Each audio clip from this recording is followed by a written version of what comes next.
Good morning friends, मैं हूं संदीप और संदीपनी ई अमृत के इस यूट्यूब चैनल पर आपका स्वागत करता हूं। प्रैक्टिस सेट की इस कड़ी में हम हाजिर हैं आपको सामने एरोटेरिया के प्रैक्टिस सेट 3 लेकर। तो आइए बिना कुछ देरी किए हुए हम लोग प्रैक्टिस सेट शुरू करते हैं। फर्स्ट क्वेश्चन है, निम्नलिखित में से कौन सा सहायक संधि की विशेषता नहीं है? निम्नलिखित में से कौन सा सहायक संधि की विशेषता नहीं है? आइए ऑप्शन को पढ़ते हैं। देशी रियासतों को एक ब्रिटिश रेजिमेंट रखना होता है। देशी रियासतों की आंतरिक शासन कंपनी के अधीन होगी। देशी रियासतों की विदेश नीति कंपनी के अधीन होगी और कंपनी की सेना का खर्च रियासत उठाएगी। इसका ऑप्शन होगा, सही उत्तर होगा ऑप्शन बी, देशी रियासतों की आंतरिक शासन कंपनी के अधीन होगी। ये सहायक संधि की विशेषता नहीं थी। आइए क्वेश्चन नंबर दूसरा देखते हैं। निम्नलिखित में से किस समाचार पत्र पर वर्नाक्युलर प्रेस एक्ट के तहत कार्रवाई की गई? निम्नलिखित में से किस समाचार पत्र पर वर्नाकुलर प्रेस एक्ट के तहत कार्रवाई की गई? इसका सही उत्तर होगा option B, Bharat Mihir. Bharat Mihir. Next question देखते हैं। इंडिपेंडेंस नामक समाचार पत्र किनके द्वारा प्रकाशित या संपादित किया गया था? इंडिपेंडेंस नामक समाचार पत्र किसके द्वारा प्रकाशित या संपादित किया गया था? इसका सही उत्तर होगा Motilal Nehru, option B, Motilal Nehru. Next question देखते हैं। बाल हत्या प्रथा किस प्रेसिडेंसी में अधिक थी? बाल हत्या प्रथा किस प्रेसिडेंसी में अधिक थी? इसका सही उत्तर होगा option C, Bengal. Option C, Bengal. Option C, Bengal. Next question देखते हैं। रेशमी रुमाल षड्यंत्र किससे संबंधित है? रेशमी रुमाल षड्यंत्र किससे संबंधित है? तो इसका उत्तर हो जाएगा ऑप्शन बी, मौलवी उबैदुल्लाह सिंधी। मौलवी उबैदुल्लाह सिंधी। नेक्स्ट क्वेश्चन देखते हैं। असहयोग आंदोलन के लिए प्रस्ताव किस कांग्रेस अधिवेशन में पारित किया गया था? क्वेश्चन नंबर 6, असहयोग आंदोलन के लिए प्रस्ताव किस कांग्रेस अधिवेशन में पारित किया गया था? इसका सही उत्तर होगा ऑप्शन सी, नागपुर अधिवेशन में। नागपुर अधिवेशन में। नेक्स्ट क्वेश्चन देखते हैं। निम्नलिखित में से कौन पारिस्थितिकी तंत्र के विषय में सही नहीं है? ऑप्शन देखते हैं। यह एक बंद तंत्र होता है, इसकी अपनी उत्पादकता होती है, यह एक प्राकृतिक संसाधन तंत्र होता है, यह एक कार्यशील इकाई होता है। क्वेश्चन है कि निम्नलिखित में से कौन परिस्थिति तंत्र के विषय में सही नहीं है? तो इसका उत्तर हो जाएगा ऑप्शन ए, यह एक बंद तंत्र आकृति होता है। यह एक बंद तंत्र होता है, ये सही नहीं है। यही और पूछ रहा है कि विषय में कौन सही नहीं है, तो यह एक बंद तंत्र होता है, ये सही नहीं है। बाकी इसकी अपनी उत्पादकता होती है, ये सही है। यह एक प्राकृतिक संसाधन तंत्र होता है, ये भी सही है। यह एक कार्यशील इकाई होता है, ये भी सही है। ठीक है, नेक्स्ट क्वेश्चन देखते हैं।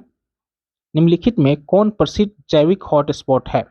निम्नलिखित में कौन प्रसिद्ध जैविक हॉटस्पॉट है? तो इसका सही उत्तर होगा पश्चिमी घाट। पश्चिमी घाट। नेक्स्ट क्वेश्चन देखते हैं। किस चक्र के संचालन में सौर विकिरण की महत्वपूर्ण भूमिका होती है? किस चक्र के संचालन में सौर विकिरण की महत्वपूर्ण भूमिका होती है? इसका सही उत्तर होगा ऑप्शन बी, जल चक्र। जल चक्र। नेक्स्ट क्वेश्चन देखते हैं। गौतम बुद्ध ने भिक्षुणी या स्त्री प्रवेश की अनुमति कहाँ दी? गौतम बुद्ध ने संघ में भिक्षुणियों को या स्त्रियों के प्रवेश की अनुमति कहाँ दी? तो इसका सही उत्तर होगा option B, option A, Vaishali. Vaishali. Next question देखते हैं। Question number 11। क्वेश्चन नंबर 11 है, भारत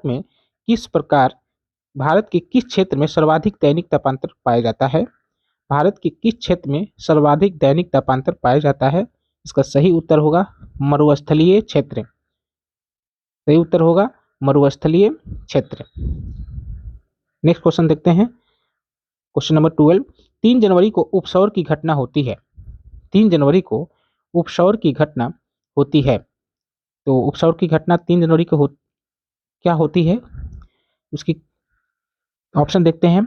इस दिन पृथ्वी पर दिन रात बराबर होते हैं। गलत। इस दिन पृथ्वी पर सबसे ठंडा दिन होता है। ठंडा दिन नहीं होता है।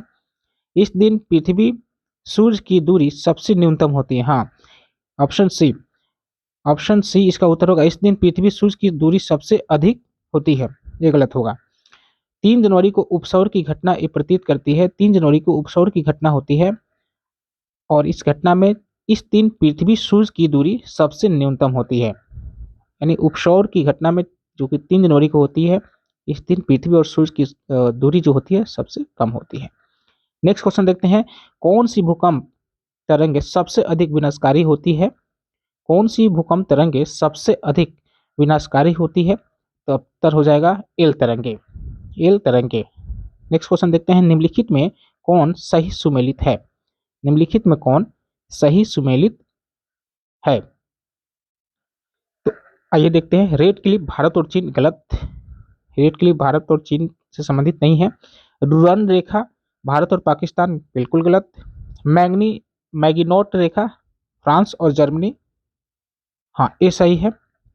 मैगिनोट रेखा भारत और फ्रांस और जर्मनी से संबंधित है और हिंडनबर्ग रेखा फ्रांस और बेल्जियम से संबंधित है, गलत, ये भी गलत है। तो इस तरह से ऑप्शन क्वेश्चन नंबर 14 का ऑप्शन हो जाएगा सी, मैगिनोट रेखा फ्रांस और जर्मनी।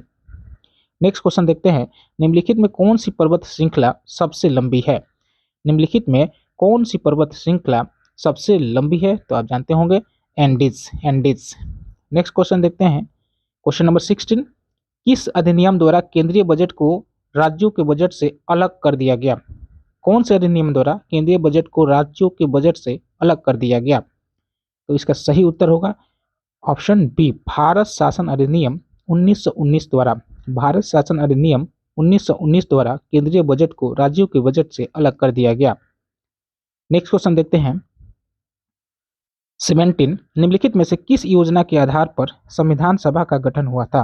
निम्नलिखित में से किस योजना के आधार पर संविधान सभा का गठन हुआ था? इसका सही उत्तर होगा कैबिनेट मिशन योजना, कैबिनेट मिशन योजना। नेक्स्ट क्वेश्चन देखते हैं, अंतरिम सरकार के गठन की घोषणा कब की गई थी? अंतरिम सरकार के गठन की घोषणा कब की गई थी? इसका सही उत्तर होगा ऑप्शन बी, ऑप्शन बी 24 अगस्त 1946, 24 अगस्त 1946 को अंतरिम सरकार के गठन की घोषणा की गई थी। नेक्स्ट क्वेश्चन देखते हैं, निम्नलिखित में से कौन सा कथन सही है? कौन सा कथन सही है? तो सबसे पहले हम ऑप्शन पढ़ते हैं, जब राज्य में राष्ट्रपति शासन लागू हो तो संसद को संबंधित राज्य के लिए राज्य सूची पर कानून बनाने की शक्ति प्राप्त हो जाती है, बिल्कुल सही है। जब राज्य में राष्ट्रपति शासन लागू होता है तो संसद को संबंधित राज्य के लिए राज्य पर कानून बनाने की शक्ति प्राप्त हो जाती है, बिल्कुल सही है।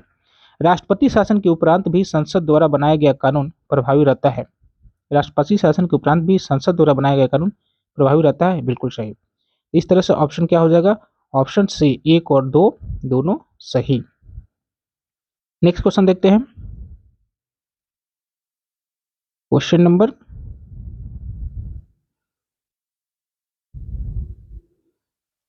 19 और क्वेश्चन नंबर 20। आइए देखते हैं, अनुच्छेद 54 का संबंध निम्नलिखित में से किससे है? अनुच्छेद 54 का संबंध निम्नलिखित में से किससे है? ऑप्शन देखते हैं, राष्ट्रपति के निर्वाचन से,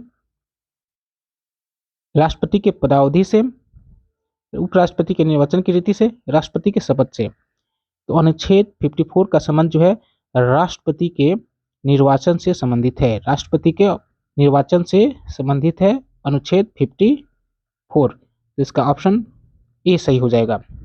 आइए नेक्स्ट क्वेश्चन देखते हैं, निम्नलिखित कथनों में से कौन सा गलत है?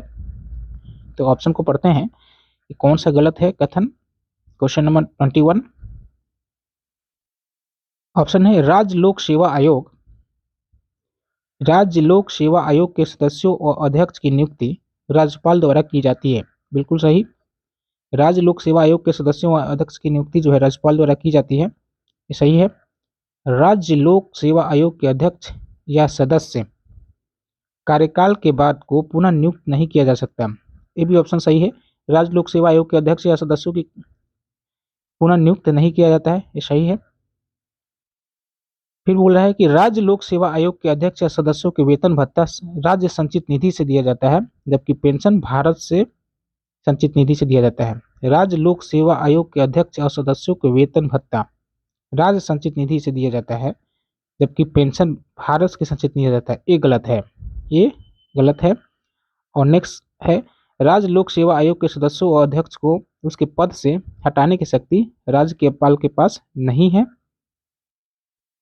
ये सही है, ये सही है। तो इस तरह से ऑप्शन कौन सा गलत हो गया? तो सी ऑप्शन सी, यानी कि राज्य लोक सेवा आयोग के अध्यक्ष या सदस्यों के वेतन भत्ता राज्य संचित निधि से दिया जाता है, और जबकि पेंशन भारत के संचित निधि से दिया जाता है। ये ऑप्शन गलत है और गलत पूछा भी है, तो ऑप्शन सी हो जाएगा। नेक्स्ट क्वेश्चन देखते हैं। वित्त आयोग के संबंध में निम्न कथनों पर विचार कीजिए। वित्त आयोग के संबंध में निम्न कथनों पर विचार कीजिए। तो कथन पढ़ते हैं। वित्त आयोग में एक अध्यक्ष पद को 2 सदस्य होते हैं। वित्त आयोग में एक अध्यक्ष पद व 2 सदस्य होते हैं, ये बिल्कुल सही है। इनका कार्यकाल राष्ट्रपति के आदेश के तहत होता है। इनका कार्यकाल राष्ट्रपति के आदेश के तहत तय होता है।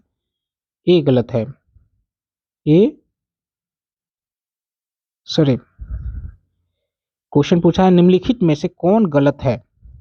निम्नलिखित में कौन गलत, यहाँ पर गलत पूछा है। ध्यान देंगे कि गलत को चूज करना है। गलत कौन कौन है, तो पढ़ते हैं फिर से। वित्त आयोग में एक अध्यक्ष पद व 2 सदस्य होते हैं। इनका कार्यकाल राष्ट्रपति के आदेश के तहत होता है। इनकी पुनर्नियुक्ति नहीं हो सकती। तो कौन गलत है? इसका सही उत्तर हो जाएगा 22 का बी। क्वेश्चन नंबर 22 का ऑप्शन हो जाएगा बी, 1 और 3। 1 और 3 गलत कौन कौन है? तो वित्त आयोग में एक अध्यक्ष पद व 2 सदस्य होते हैं, ये गलत है। और इनकी पुनर्नियुक्ति नहीं हो सकती, ये भी गलत है। तो 1 और 3 गलत है। नेक्स्ट क्वेश्चन देखते हैं। निम्न में से कौन आरबीआई की मौद्रिक नीति के मात्रात्मक उपकरण है? निम्न में से कौन आरबीआई की मौद्रिक नीति के मात्रात्मक उपकरण है? तो इसका सही उत्तर होगा, आइए देखते हैं। वैधानिक तरलता अनुपात। वैधानिक तरलता अनुपात ये सही है। ये भी है। नगद आरक्षित अनुपात है। खुले बाजार की क्रियाएं है। इस तरह से मात्रात्मक उपकरण जो है वो कौन हो जाएगा? 1 2 3। तो ऑप्शन देखिए कहाँ है? 1 2 3, ऑप्शन डी हो जाएगा। आइए हम देखते हैं नेक्स्ट क्वेश्चन। प्रधानमंत्री किसान संपदा योजना का मुख्य उद्देश्य है। प्रधानमंत्री संपदा योजना का मुख्य उद्देश्य क्या है? तो सही उत्तर होगा ऑप्शन सी, खाद्य प्रसंस्करण को बढ़ावा देना। खाद्य प्रसंस्करण को बढ़ावा देना प्रधानमंत्री किसान संपदा योजना का मुख्य उद्देश्य है। क्वेश्चन नंबर 25 देखते हैं। निम्नलिखित में से कौन सी समिति एफआरबीएम अधिनियम से संबंधित है? एफआरबीएम अधिनियम से संबंधित कौन सी समिति एफआरबीएम अधिनियम से संबंधित है? तो इसका सही उत्तर हो जाएगा एनके सिंह समिति। एनके सिंह समिति। एनके सिंह समिति जो है एफआरबीएम अधिनियम से संबंधित है। नेक्स्ट क्वेश्चन देखते हैं। निम्नलिखित में से कौन सा संस्थान न्यूनतम समर्थन मूल्य यानी कि एमएसपी के बारे में भारत सरकार को सिफारिश करता है? निम्नलिखित में से कौन सा संस्थान न्यूनतम समर्थन मूल्य एमएसपी के बारे में भारत सरकार को सिफारिश करता है? इसका सही उत्तर है होगा ऑप्शन सी, कृषि लागत एवं मूल्य आयोग। कृषि लागत एवं मूल्य आयोग। नेक्स्ट क्वेश्चन देखते हैं। शीताध्यक्ष का संबंध था। शीताध्यक्ष का संबंध था, इसका सही उत्तर होगा ऑप्शन सी, भूमि कर विभाग। भूमि कर विभाग। भूमि कर विभाग। नेक्स्ट क्वेश्चन देखते हैं। Question number 28। कश्मीर के क्षेत्र में कश्मीर के क्षेत्रीय इतिहास का सजीव वर्णन मिलता है। हिस्ट्री के प्रश्न है। कश्मीर के क्षेत्रीय इतिहास का सजीव वर्णन मिलता है। इसका सही उत्तर होगा राज तरंगणी से में। राज तरंगणी में। Question number 29। सिजदा व पैबोस प्रथाओं की शुरुआत निम्न में से किसने की? सिजदा व पैबोस प्रथाओं की शुरुआत निम्न में से किसने की? इसका सही उत्तर हो जाएगा ऑप्शन बी, बलबन ने। बलबन ने सिजदा और पैबोस प्रथा की शुरुआत की थी। आइए देखते हैं नेक्स्ट क्वेश्चन। उत्बी कौन था? उत्बी कौन था? उत्बी कौन था? तो इसका सही उत्तर हो जाएगा एक इतिहासकार, वो भी एक इतिहासकार था। नेक्स्ट क्वेश्चन है 31, शेर शाह के बारे में कौन सा कथन असत्य है? शेर शाह के बारे में कौन सा कथन असत्य है? तो आइए ऑप्शन को देखते हैं। शेर शाह ने बिलग्राम युद्ध विजय के बाद द्वितीय अफगान राज्य की स्थापना दिल्ली पर की। शेर शाह ने बिलग्राम युद्ध विजय के बाद द्वितीय अफगान राज्य की स्थापना दिल्ली पर की। बिल्कुल सही है, इसमें असत्य पूछा गया है। नेक्स्ट ऑप्शन देखते हैं। शेर शाह ने उपज का 1/3 भाग की कर के रूप में निर्धारित किया। ये भी सही है, 1/3 भाग जो है कर के रूप में किया था। शेर शाह का मकबरा दिल्ली में है, गलत। शेर शाह का मकबरा जो है दिल्ली में नहीं है, ससाराम में है। नेक्स्ट ऑप्शन, शेर शाह के द्वारा भूमि की पैमाइश हेतु सन की डंडी सिकंदरी गज का प्रयोग किया गया था। ये सही है, तो कौन सा असत्य होगा? तो ऑप्शन सी शेर शाह का मकबरा दिल्ली में है, ये गलत है। आइए देखते हैं नेक्स्ट क्वेश्चन। किस प्रसिद्ध शासक के द्वारा अमुक्तमाल्याद लिखी गई? किस प्रसिद्ध शासक के द्वारा अमुक्तमाल्याद लिखी गई? तो इसका सही ऑप्शन होगा ऑप्शन सी कृष्णदेव राय के द्वारा अमुक्तमाल्याद लिखी गई। नेक्स्ट क्वेश्चन है, दिल्ली सल्तनत के सभी सुल्तानों में सर्वाधिक समय तक शासन निम्नलिखित में से किसने किया? दिल्ली सल्तनत के सभी सुल्तानों में सर्वाधिक समय तक शासन निम्नलिखित में से किसने किया? तो ऑप्शन है बहलोल लोदी, अलाउद्दीन खिलजी, फिरोज शाह तुगलक, मोहम्मद बिन तुगलक। तो इसका सही उत्तर होगा option A, Bahlol Lodi. Option A, Bahlol Lodi.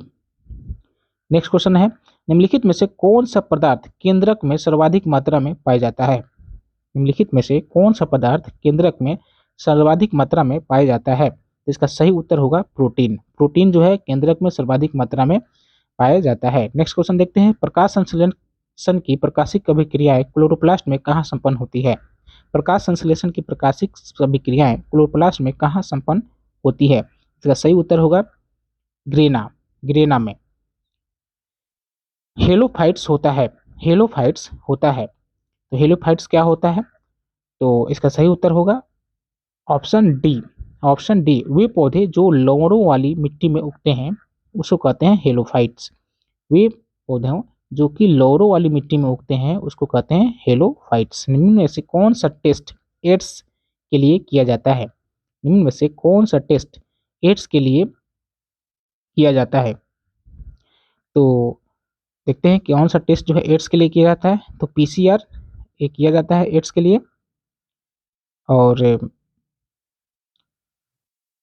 इसमें से सीडी भी किया जाता है और एलिसा भी किया जाता है। तो सही उत्तर क्या हो जाएगा? ये जो रीपा जो है, रीपा नहीं किया जाता है, ये रीपा गलत होगा। एड्स के लिए रीपा नहीं किया जाता है। तो सही उत्तर क्या हो जाएगा? 1 3 और 4, यानी ऑप्शन डी हो जाएगा। यानी एड्स के लिए पीसीआर, CD4 और एलिसा टेस्ट किया जाता है। नेक्स्ट क्वेश्चन देखते हैं, तो 37 का ऑप्शन क्या होगा? Option D. नेक्स्ट क्वेश्चन देखते हैं, निम्न में से कौन सा रुधिर वर्ग के रुधिर प्लाज्मा में कोई एंटीबॉडी नहीं होता है? निम्न में से कौन सा रुधिर वर्ग के रुधिर प्लाज्मा में कोई एंटीबॉडी नहीं होता है? इसका सही उत्तर होगा ऑप्शन सी, AB। सही उत्तर होगा ऑप्शन सी, AB में नहीं होता है। नेक्स्ट क्वेश्चन देखते हैं 39, question number 39, triple vaccine DPT में कौन सा एक नहीं होता है? ट्रिपल वैक्सीन DPT में कौन सा एक नहीं होता है? तो इसका सही उत्तर होगा ऑप्शन बी, पिलिया। ट्रिपल वैक्सीन DPT में कौन सा एक नहीं होता है? तो पिलिया नहीं होता है, बाकी डिप्थीरिया, पर्टुस और टिटनेस होता है। नेक्स्ट क्वेश्चन देखते हैं, अल्फा कण का द्रव्यमान हीलियम के एक अणु के बराबर होता है। अल्फा कण का द्रव्यमान हीलियम के एक अणु के बराबर होता है। इसका सही उत्तर होगा 2 प्रोटॉन के बराबर। अल्फा कण का द्रव्यमान हीलियम के एक अणु के बराबर होता है। इसके आवेश किसके बराबर होते हैं? 2 प्रोटॉन के बराबर। नेक्स्ट क्वेश्चन देखते हैं, न्यूटन के किस गतिकी नियम से बल का व्यंजक प्राप्त होता है? न्यूटन के किस गतिकी नियम से बल का व्यंजक प्राप्त होता है? इसका सही उत्तर होगा ऑप्शन बी, द्वितीय गतिक नियम से।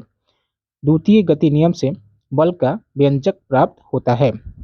नेक्स्ट क्वेश्चन है 42, सिलिकॉन, जर्मेनियम, कार्बन आदि पदार्थों की प्रतिरोधकता ताप बढ़ने पर क्या होती है? क्वेश्चन को रिपीट करेंगे। सिलिकॉन, जर्मेनियम, कार्बन आदि पदार्थों की प्रतिरोधकता ताप बढ़ने पर क्या होती है? इसका सही उत्तर होगा बढ़ती है। क्या होती है? बढ़ती है। यानी कि सिलिकॉन, जर्मेनियम, कार्बन आदि की जो प्रतिरोधकता ताप बढ़ने पर वो बढ़ेगी। नेक्स्ट क्वेश्चन देखते हैं, निम्न में से किस तत्व का सर्वाधिक समस्थानिक होता है? निम्न में से किस तत्व का सर्वाधिक समस्थानिक होता है? इसका सही उत्तर होगा पोलेनियम। पोलेनियम पोलोनियम एक ऐसा तत्व है जिसका सबसे ज्यादा जो है समस्थानिक होता है। पोलेनियम पोलेनियम तो सही उत्तर होगा ऑप्शन डी, 43 का ऑप्शन डी। नेक्स्ट क्वेश्चन चलते हैं, हाइड्रोजन को जलाने से क्या बनेगा? तब सबको मालूम होगा कि हाइड्रोजन को जलाने से क्या बनेगा? तो पानी बनेगा। ऑप्शन ए सही होगा। ग्रेफीन होता है। नेक्स्ट क्वेश्चन है, ग्रेफीन होता है तो ग्रेफीन क्या होता है? तो ग्रेफीन जो है कार्बन का नैनो प्रतिरूप होता है। ग्रेफीन जो है कार्बन का नैनो प्रतिरूप होता है। नेक्स्ट क्वेश्चन है, विश्व रक्तदान दिवस कब मनाया जाता है? विश्व रक्तदान दिवस कब मनाया जाता है? तो मनाया जाता है 14 जून को। 14 जून को। नेक्स्ट क्वेश्चन देखते हैं 47, निम्नलिखित में को सुमेलित करें। निम्नलिखित को सुमेलित करें। तो आप देखें, प्लाज्मा अनुसंधान संस्थान कहाँ है? तो प्लाज्मा अनुसंधान संस्थान जो है ये है आपको गांधीनगर में। प्लाज्मा अनुसंधान संस्थान जो है ये है आपको गांधीनगर में। तो ये हो जाएगा ऑप्शन ए का ए, गांधीनगर। और राष्ट्रीय समुद्र विज्ञान संस्थान कहाँ है? तो राष्ट्रीय समुद्र विज्ञान संस्थान जो है पणजी में है। केंद्रीय खाद्य प्रौद्योगिकी संस्थान अनुसंधान संस्थान कहाँ है? तो केंद्रीय खाद्य प्रौद्योगिकी अनुसंधान संस्थान जो है ये है मैसूर में। मैसूर में। और भारतीय मौसम विज्ञान संस्थान कहाँ है? तो दिल्ली में है। इस तरह से ऑप्शन होगा 1 4 2 3।